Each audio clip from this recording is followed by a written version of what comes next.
G'day, I'm Damien Cook and I'm moderating this session, which is Human Dimensions in Restoration, Part 4, sponsored by the City of Darwin. And I'm going to introduce Clancy Hearps, and I'll let her take over. Thank you. Okay, first of all, I'd like to acknowledge the traditional owners of the country that holds us today, the Larrakia Nation, pay my respect to their elders past, present and emerging. I'll also pay respect to my ancestors, the Parabania Trollaway clans of Lutruwita, Tasmania, whose deep connection to country and tenacity in the face of genocide is what allows me to live and breathe this spirit and this bloodline today. I'll also acknowledge the traditional owners of the land whose country I speak of today, the Mirong, Gudjerong and Gidja nations of the Kimberley, as well as the Wik, Alneth and Linithi nations of Western Cape York Peninsula. This presentation is in relation to a manuscript that's currently being drafted by myself, Danilo Azedo, Simone Pedrini, Kingsley Dixon and Stephen Van Leeuwen.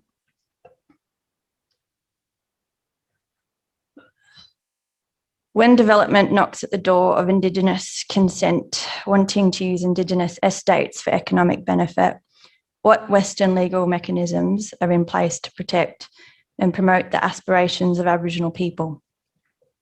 Historically, we know that before the binding forces of such mechanisms began to intervene, there was no knock at the door, and that Aboriginal people have seen their country intruded and deteriorated because of mining long before colonists started to ask Aboriginal people the question, what do you want? We also know of many and ongoing stories whereby Aboriginal groups have demonstrated in the face of so much adversity, their agency, their determination and their power to halt, reject or negotiate these development interests despite a lack of mechanisms to protect theirs. Historically, Indigenous peoples of Australia have been excluded from the planning process and the economic benefits of mining. In fact, what we can see now is that the symptoms of poverty are exacerbated in those rural and remote communities where mining has been most active. Now we can stand on the shoulders of giants, those ancestors, elders and allies who fought long and hard to achieve recognition of their rights and interests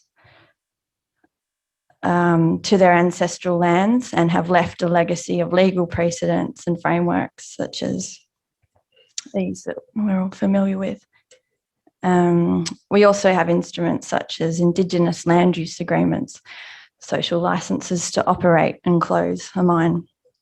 Aided by these frameworks, Aboriginal groups have been able to glean some reckoning from the legacy of projects that went ahead without the consultation or consent of their ancestors.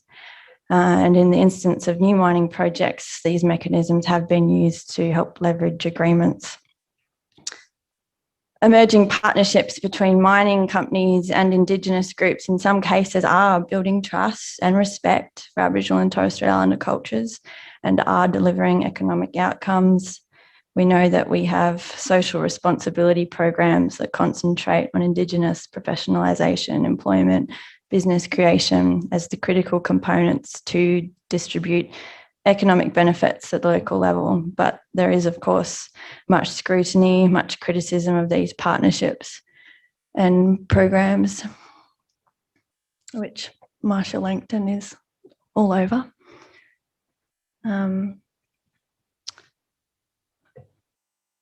So we know that whilst opportunities exist,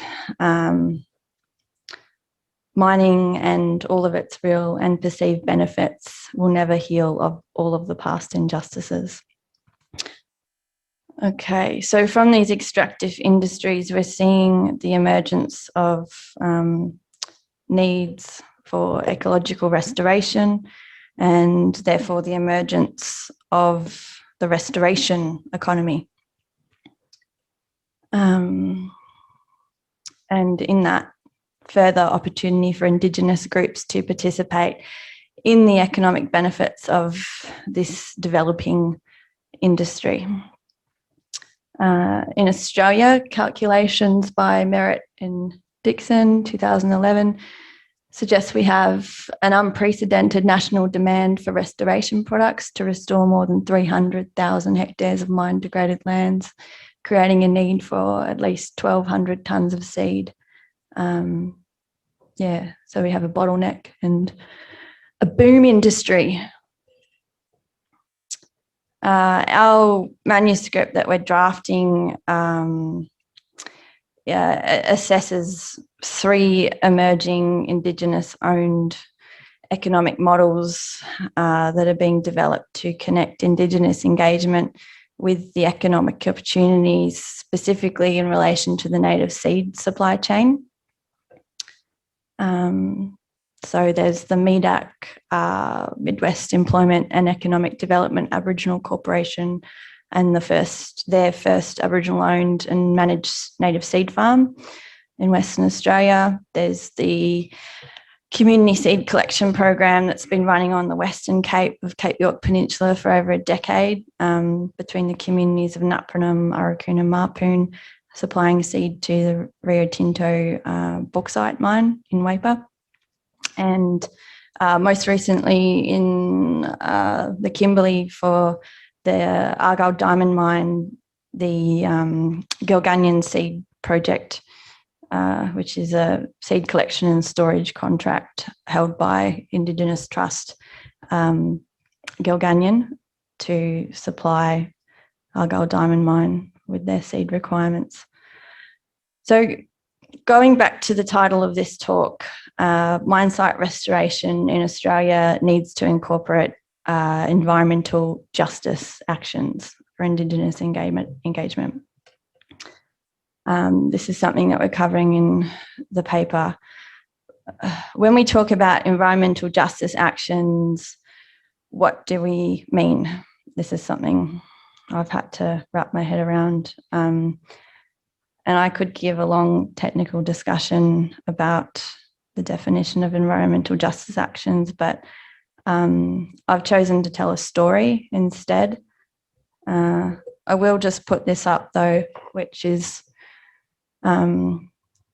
environmental justice can be summarised by investigating 3 dimensions: equitable distribution, recognition of diverse identities, and participation in decision-making processes or procedural justice. So I have lots of questions around this, and you guys might be able to help me answer some of them, because I keep going around in circles chasing my tail.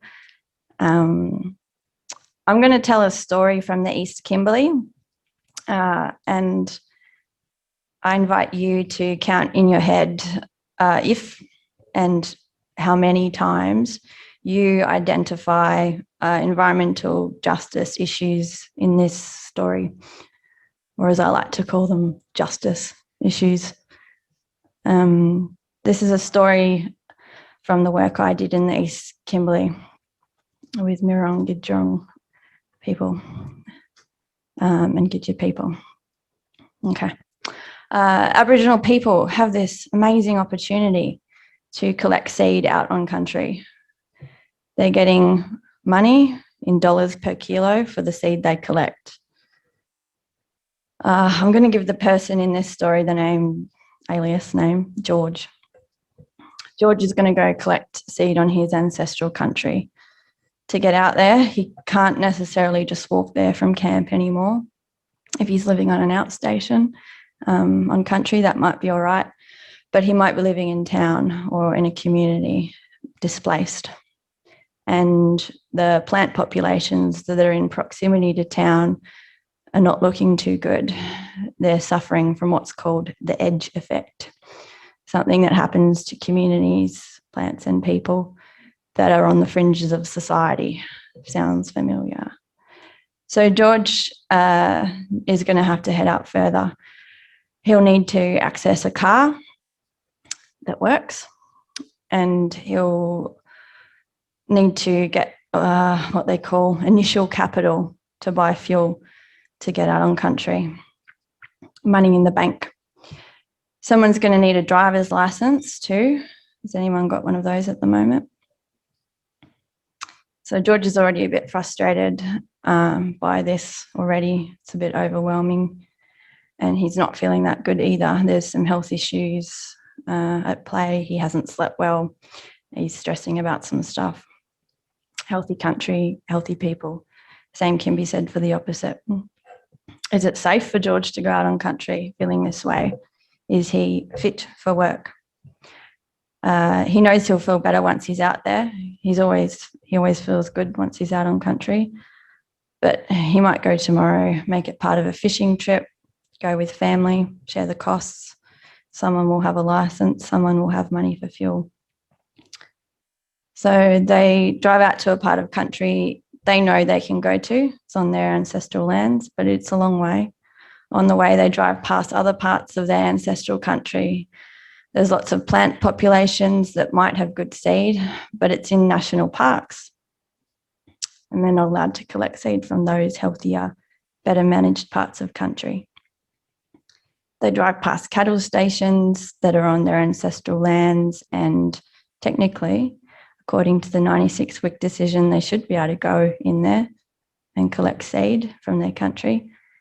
But the station manager is not that agreeable, and he won't pick up his phone to unlock the gate. Anyway, they know that if they go in there, it's probably going to look like this. This country was once good for lots of things. In Indigenous land management, the zoning, or land use, or tenure systems, the diverse and overlapping mosaic. There isn't this same compartmentalisation of land uses we see now, big swathes of country designated for one thing and one thing only: recreation, biodiversity, conservation, pastoral, mining, recreation. What is recreation? In this system, country becomes good for one thing and one thing only, and even then the carrying capacity and the land condition is degrading. Can't even manage it sustainably for that one thing. So they keep driving. They get to somewhere they know they can go along the road out to one of their favourite fishing spots. There is plant populations for the species they're targeting along the road out there, but it looks like this. Inappropriate fire regimes. Inappropriate, all right. Burnt just when the plants are trying to reproduce. And if you look back to this photo too, you'll see the tall trees with big stag horns. The fire's burnt tall and hot. Yeah, it's not right. They won't be getting a seed crop on that tree for a while, not until it's had a chance to produce fruit from branches that are a couple of seasons old. But if country keeps having these tall, hot fires, the trees can't catch a break. Arriving at the waterhole, there is fish and there is some seed to collect, but there's also invasive weeds colonising, lots of them, choking the native veg, choking the seed populations. The trees are also aborting. They're dropping their immature fruit. All of them, too many of them. Is it too hot? Is it too dry or something? They can't prove it's climate change. They'd have to do a big, long scientific study for that, but something doesn't feel right. Healthy country, healthy people. George isn't feeling too good. They might get a better chance next season after the El Niño, but this contract only goes for 18 months. Taking what they managed to collect back to town, hand it in, weigh it up, $36. It's not going to cover fuel. But that's the prices online, they said. That's the Australian market price for that seed. But you can't buy it online. George knows this because he knows they're not allowed to. It's in the agreement. There's issues of provenance. There's Indigenous procurement requirements. So if you want me to collect seed on my country, this is how much it costs for my countrymen and I to collect seed on our country. We just need to get a bit more innovative, efficient, effective, get organised, mechanised, need more initial capital, money in the bank.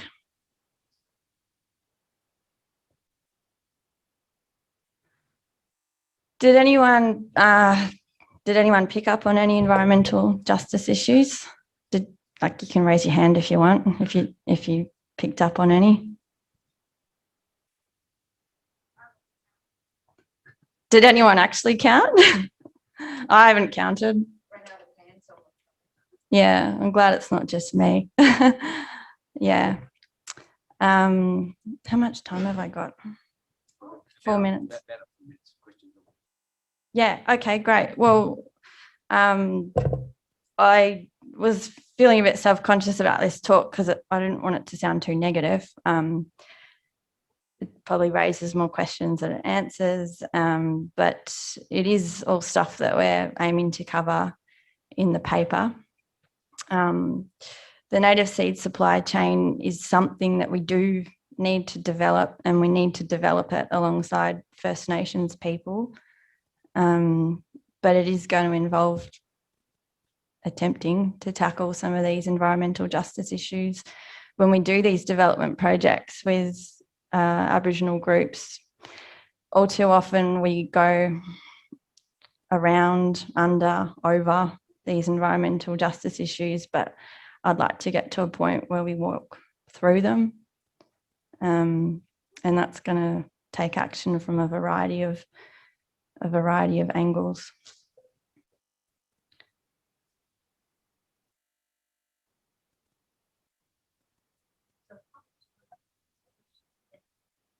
Does anyone have any questions?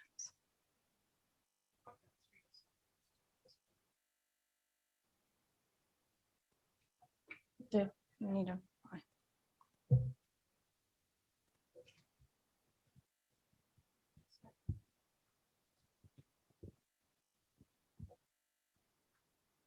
Thanks, Clancy. I think you've got the questions. A lot of facets, a lot of issues there that you've presented. I guess you would be familiar with the work of Altman and his hybrid economy. That might be a way to sort of a framework that you can work off to sort of see how the role of government, the role of state, the cultural values and private enterprise merge in this hybrid economy. And I guess ranger groups, the incorporation of all Indigenous people incorporating into organisations is one mechanism to address some of the resourcing problems, but that involves support from the state in terms of funding and also recognition of what you're saying in terms of the value of the seed. But, yeah, the price points. Yeah, a big issue. Yeah, there's a lot there in his work on the hybrid economy. Thank you. I'm not familiar with him, but I'll look him up.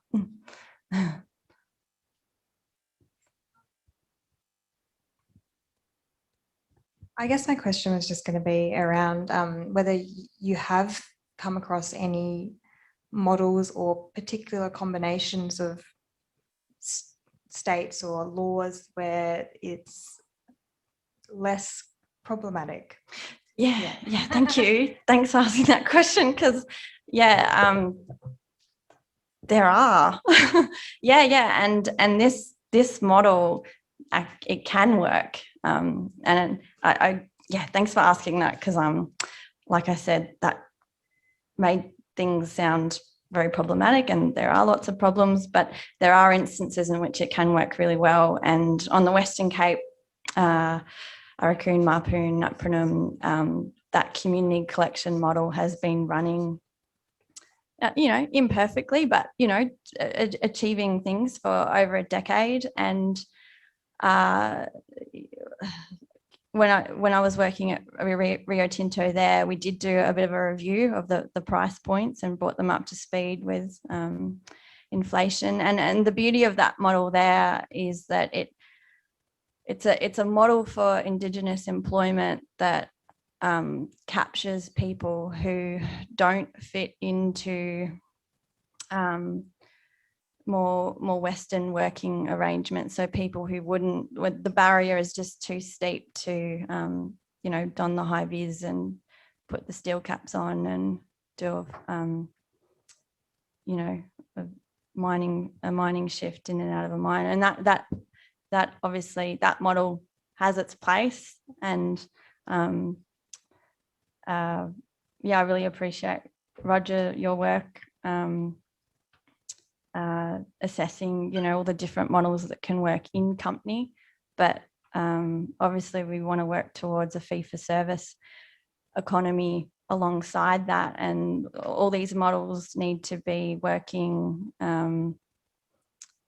not in competition with each other, but collaboratively. So where you've got people who are on, you know, awesome rehab mine services crews and LSMP crews, collecting seed in company, we also need a sustainable and an equitable and an ethical native seed supply chain outside of that as well, to create opportunities for people who won't, you know, won't enter that, who don't want to enter that world. So it can work. Yeah.